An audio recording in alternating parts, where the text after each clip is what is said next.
ಏನಾಯ್ತು? ಏನು ಯೋಚನೆ ಮಾಡ್ತಾ ಇದ್ದೀರಾ? ನನ್ನ ಥೆರಪಿ ಶುರು ಆದ್ಮೇಲೆ ನನ್ನ ಪರಿಸ್ಥಿತಿ ಹೇಗಿರುತ್ತೋ ಏನೋ. ನಾನು ಅನುಭವಿಸೋ ನೋವು ನನ್ನ ಮಕ್ಕಳು ನೋಡ್ತಾರೆ. ಚಿಕ್ಕ ವಯಸ್ಸಲ್ಲೇ ನೋಡಬಾರ್ದನ್ನು ನೋಡಿದ್ರೆ ಅದು ಅವ್ರ ಮೇಲೆ ಪರಿಣಾಮ ಬೀರುತ್ತೆ. ಜೀವನ ಪರ್ಯಂತ ಅದು ಅವ್ರ ಜೊತೆನೇ ಉಳ್ಕೊಳತ್ತೆ. ಹಾಗಾಗಬಾರ್ದು. ಕರೆಕ್ಟ್ ಬರ. ಇದೇನಾದ್ರೂ ಮಧ್ಯೆ ಅವರಿಬ್ರು ಇದ್ರೆ ತಪ್ಪಾಗತ್ತೆ. ಅವರಿಬ್ರನ್ನ ಅಜ್ಜಿ ತಾತನ ಮನೆ ಕಳ್ಸ್ಬಿಡೋಣವಾ? ಅದಷ್ಟು ಈಸಿ ಅಲ್ಲ ಮಲ್ಲಿ. ಯಾಕೆ? ಇಷ್ಟು ದಿನ ಅಮ್ಮ ಒಂದಿನಕ್ಕಾದ್ರೂ ಮಕ್ಕಳನ್ನ ಕಳಿಸು ಅಂತ ಕೇಳ್ಕೊಂಡ್ರು. ನಾನು ಆಗಲ್ಲ ಆಗಲ್ಲ ಅಂತಾನೆ ಹೇಳ್ದೆ. ಈಗ ದಿಢೀರಂತ ಮಕ್ಕಳು ನಿಮ್ ಜೊತೆ ಬಂದಿರ್ತಾರೆ ಅಂತ ಹೇಳಿದ್ರೆ ಯಾಕೆ, ಏನಾಯ್ತು ಅಂತ ಪ್ರಶ್ನೆ ಮಾಡ್ತಾರೆ. ಹಾಗೇನಂತ ಹೇಳಿ, ಏನ್ ಕಾರಣ ಕೊಡ್ಲಿ? ಒಂದ್ ಕೆಲ್ಸ ಮಾಡೋಣ, ಅಜ್ಜಿ ತಾತ ನಿಮ್ಮನ್ನ ತುಂಬಾ ಮಿಸ್ ಮಾಡ್ಕೊಳ್ತಿದ್ದಾರೆ ಅಂತ ಅಪ್ಪು ಮತ್ತೆ ಮಿಂಚು ಹತ್ರ, ಅವರಿಬ್ರ ಹತ್ರ ಅಪ್ಪು ಮತ್ತೆ ಮಿಂಚು ಮಿಸ್ ಮಾಡ್ಕೊಳ್ತಿದ್ದಾರೆ ಅಂತ ಹೇಳೋಣ. ಈ ಎರಡು ಕಡೆ ಒಂದೇ ಸುಳ್ಳು ಹೇಳಿದ್ರೆ ಅನುಮಾನ ಬರಲ್ಲ ಅಂತ ಅನ್ಸತ್ತೆ. ನೀನ್ ಹೇಳ್ತಿರೋದು ಸರಿಯಾಗಿದೆ, ಹಾಗೆ ಮಾಡೋಣ. ಅಮ್ಮನ್ ಕಾಲ್ ಮಾಡಿ. Thank you.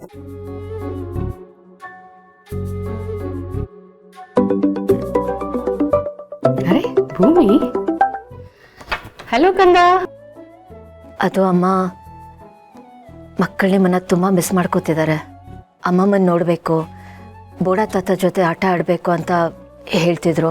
ಅದಕ್ಕೆ ಸ್ವಲ್ಪ ದಿನ ನಿಮ್ಮ ಮನೆಗೆ ಕಳಿಸ್ಕೊಡ್ಬೋದಾ ಅಂತ ಕೇಳೋದಕ್ಕೆ ಕಾಲ್ ಮಾಡಿದೆ. ನಿಜಾನಾ? ನೋಡ್ದ್ಯಾ, ನಾನು ಯಾವಾಗ್ಲೂ ಹೇಳ್ತಾ ಇದ್ದೆ, ನೀವೇ ನನ್ನ ಮಾತು ಕೇಳೋದಿಲ್ಲ, ಅವ್ರನ್ನ ಕಳ್ಸ್ಕೊಡಲ್ಲ ಅಂತೀಯ. ಅಮ್ಮ, ಸ್ವಲ್ಪ ದಿನ ಅಲ್ಲೇ ಇರಲಿ, ಅಲ್ಲಿಂದಾನೆ ಸ್ಕೂಲಿಗೆ ಕಳಿಸು. ನಿನಗೂ ಕಂಪ್ನಿ ಸಿಗುತ್ತೆ, ಅಪ್ಪಗೂ ಕಂಪ್ನಿ ಸಿಕ್ತಂಗಾಗತ್ತೆ. ಓ ಡೆಫಿನೆಟ್ಲಿ ಕಣೆ. ನೀನು ಮಕ್ಕಳನ್ನ ಇಲ್ಲಿ ಕಳಿಸ್ಕೊಡು. ನನ್ನ ಮೊಮ್ಮಕ್ಕಳ ಮನೆ ಇದು, ಅವ್ರು ಎಷ್ಟು ದಿವಸ ಬೇಕಾದರೂ ಇಲ್ಲಿರಲಿ. ಓಕೆನಾ? ಥ್ಯಾಂಕ್ ಯು ಮಾ. ಹೌದು, ನನ್ಗೊಂದು ಕ್ವೆಶ್ಚನ್ನು, ಓಕೆನಾ? ಇಷ್ಟು ದಿವಸ ಕಳಿಸೆ ಅಂದ್ರು ಕಳಿಸಲ್ಲ ಅಂತಿದ್ದವಳು ಈಗ ದಿಢೀರಂತ ಮಕ್ಕಳನ್ನ ಕಳಿಸ್ತೀನಿ ಅಂತಿದ್ಯಲ್ಲ, ಏನು ಆಶ್ಚರ್ಯ ಇದು?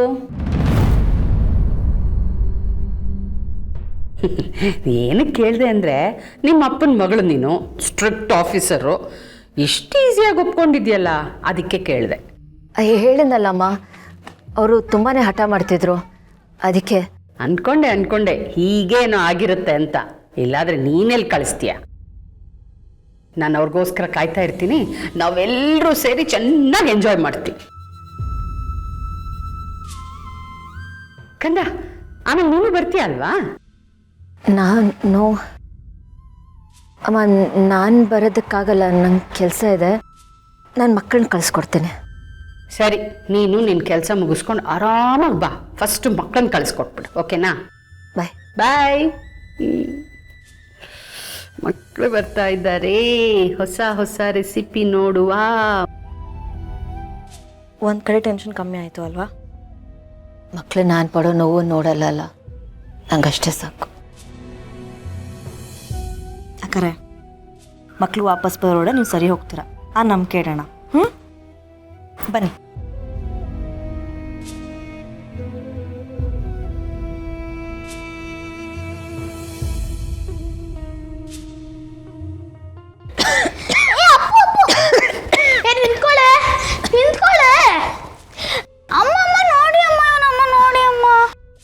ಸರಿ ಗಲಾಟೆ ಮಾಡಬೇಡಿ, ಎಷ್ಟು ಸಲ ಹೇಳಿದ್ದೀನಿ.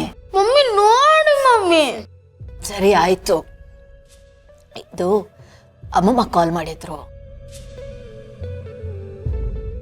ತಾತನು ಮತ್ತೆ ಅಮ್ಮ ನಿಮ್ಮನ್ನು ತುಂಬ ಮಿಸ್ ಮಾಡ್ಕೋತಿದಾರಂತೆ. ಸೊ ಸ್ವಲ್ಪ ದಿನ ಕಳಿಸ್ಕೊಡಿ ಅಂತ ಹೇಳಿದ್ರು. ಹೋಗ್ತೀರಾ? ಇಲ್ಲ ಅಮ್ಮ, ನಾವು ಅಮ್ಮಮ್ಮನ ಮನೆಗೆ ಹೋದ್ರೆ ನಾನು ನಿಮ್ಮನ್ನ ತುಂಬಾ ಮಿಸ್ ಮಾಡ್ಕೋತೀನಿ. ಅದಕ್ಕೆ ನಾವು ಅಮ್ಮಮ್ಮನ ಮನೆಗೆ ಹೋಗಲ್ಲ. ಹೌದಾ? ಹಾಗಿದ್ರೆ ನಿಮ್ಮಿಬ್ರಿಗೆ ಅಮ್ಮಮ್ಮ ಮತ್ತೆ ಬೋಡ ತಾತ ನೋಡಕ್ ಇಷ್ಟ ಇಲ್ಲ ಅಂದಂಗೆ ಆಯ್ತು. ಆಯ್ತು ಬಿಡು, ನಾನೇನು ಮಾಡ್ತೀನಿ ಅಂತಂದ್ರೆ ಅವ್ರಿಗೆ ಫೋನ್ ಮಾಡಿ ಹೇಳ್ಬಿಡ್ತೀನಿ, ಮೊಮ್ಮಕ್ಕಳಿಗೆ ನಿಮ್ಮ ಮನೆಗೆ ಬರೋಕೆ ಇಷ್ಟ ಇಲ್ವಂತೆ, ನಿಮ್ಮ ಜೊತೆ ಇರೋಕೆ ಇಷ್ಟ ಇಲ್ವಂತೆ. ಫೋನ್ ಮಾಡಿ ಹೇಳ್ಬಿಡ್ತೀನಿ.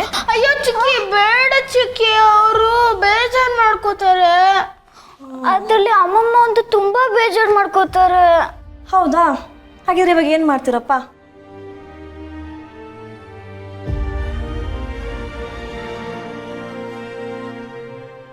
ಅಮ್ಮ ನಾವು ಹೋಗ್ತೀವಿ. ಹ್ಞೂ ಮಮ್ಮಿ, ನಾವು ಹೋಗ್ತೀವಿ. ಗುಡ್. ಆದರೆ ಒಂದು ಕಂಡೀಷನ್, ಅಲ್ಲಿ ಹೋದ್ಮೇಲೆ ಅವ್ರು ಹೇಳ್ದಾಗ ಕೇಳಬೇಕು, ಅವ್ರಿಗೆ ಜಾಸ್ತಿ ತೊಂದರೆ ಕೊಡಬಾರ್ದು, ಸರಿನಾ? ಟೈಮಿಗೆ ಸರಿಯಾಗಿ ಊಟ ಮಾಡಬೇಕು, ಆಟ ಆಡೋದ್ರ ಜೊತೆ ಓದ್ತಾನೂ ಇರಬೇಕು, ಅದನ್ನು ಮಾತ್ರ ಮಿಸ್ ಮಾಡಬಾರ್ದು. ಹಾಂ, ಸರಿ ಅಮ್ಮ. ನೀವು ಹೋಮ್ವರ್ಕ್ ಮಾಡಿಲ್ಲ ಅಂದರೆ ನಾನು ಕ್ಲಾಸ್ ಟೀಚರ್ ಹತ್ರ ಕೇಳಿ ತಿಳ್ಕೊತೀನಿ. ಅಲ್ಲಿಗೆ ಹೋದ್ರು ಬಿಡಲ್ವಾ? ನೀವೆಲ್ಲಿಗೆ ಹೋದ್ರೂ ಬಿಡಲ್ಲ. ನೀವೇನೇ ಮಾಡಿದ್ರು ಎಲ್ಲ ಇನ್ಫಾರ್ಮೇಶನ್ಸು ಅವ್ರಿಗೆ ಬರುತ್ತೆ. ಸರಿ ಆಯಿತು, ಅಲ್ಲಿಗೆ ಹೋದ್ಮೇಲೆ ಒಳ್ಳೆ ಮಕ್ಳ ಥರ ಇರಬೇಕು, ಹಠ ಮಾಡಬಾರ್ದು, ಸರಿನಾ? ಸರಿ ಚಿಕ್ಕಿ. ಓಕೆ ಓಕೆ, ರೆಡಿಯಾಗಿ.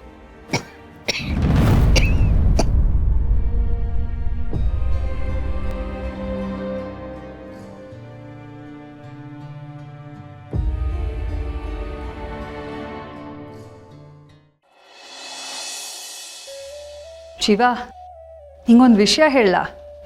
ಇತ್ತೀಚೆಗೆ ಅಣ್ಣ ಎಷ್ಟು ಬದಲಾಗಿದ್ದಾನೆ ಗೊತ್ತಾ? ಅವನಿಗದು ಎಷ್ಟೇ ಕೆಲಸ ಇರಲಿ, ಇಂಪಾರ್ಟೆಂಟ್ ಮೀಟಿಂಗ್ಸ್ ಇರಲಿ, ಅದನ್ನೆಲ್ಲ ಸೈಡ್ಗಿಟ್ಟು ಅತ್ತಿಗೆ ಜೊತೆನೇ ಟೈಮ್ ಸ್ಪೆಂಡ್ ಮಾಡೋಕ್ಕೆ ನೋಡ್ತಿರ್ತಾನೆ. ಅದೆಲ್ಲ ನೋಡೋದಕ್ಕೆ ಎಷ್ಟು ಚೆನ್ನಾಗಿರುತ್ತೆ, ಅದು ಎಷ್ಟು ಖುಷಿ ಆಗುತ್ತಲ್ವಾ? ಇದ್ದರೆ ಹೀಗೆ ಇರಬೇಕು ಅಂತ ಅನಿಸುತ್ತೆ. ಹೌದು, ನಾನು ಇದನ್ನು ಗಮನಿಸಿದ್ದೀನಿ. ಆದರೆ ನನಗೊಂದು ಡೌಟು, ಭಾವ ಇದ್ದಕ್ಕಿದ್ದಾಗೆ ಇಷ್ಟು ಬದಲಾಗಿದ್ದು ಯಾಕೆ ಅಂತ ಅದೇ ನಂಗೆ ಅರ್ಥ ಆಗ್ತಿಲ್ಲ. ಇಷ್ಟು ದಿನ ಬಿಸ್ನೆಸ್ಸು ಮೀಟಿಂಗ್ ಅಂತ ಒಂದೇ ಸಮ ಕೆಲಸ ಮಾಡ್ತಾನೇ ಇದ್ರು. ಆದರೆ ಈಗ ಅದನ್ನೆಲ್ಲ ಸೈಡಿಗಿಟ್ಟು ಅಕ್ಕನ ಜೊತೆ ಟೈಮ್ ಸ್ಪೆಂಡ್ ಮಾಡ್ತಿದ್ದಾರೆ. ಏನೋ ಅಕ್ಕನ ಸೇವೆ ಮಾಡೋ ಥರ ಖುಷಿನೇ, ಆದರೆ ಎಲ್ಲೋ ಒಂದು ಕಡೆ ಡೌಟ್ ಅಷ್ಟೇ.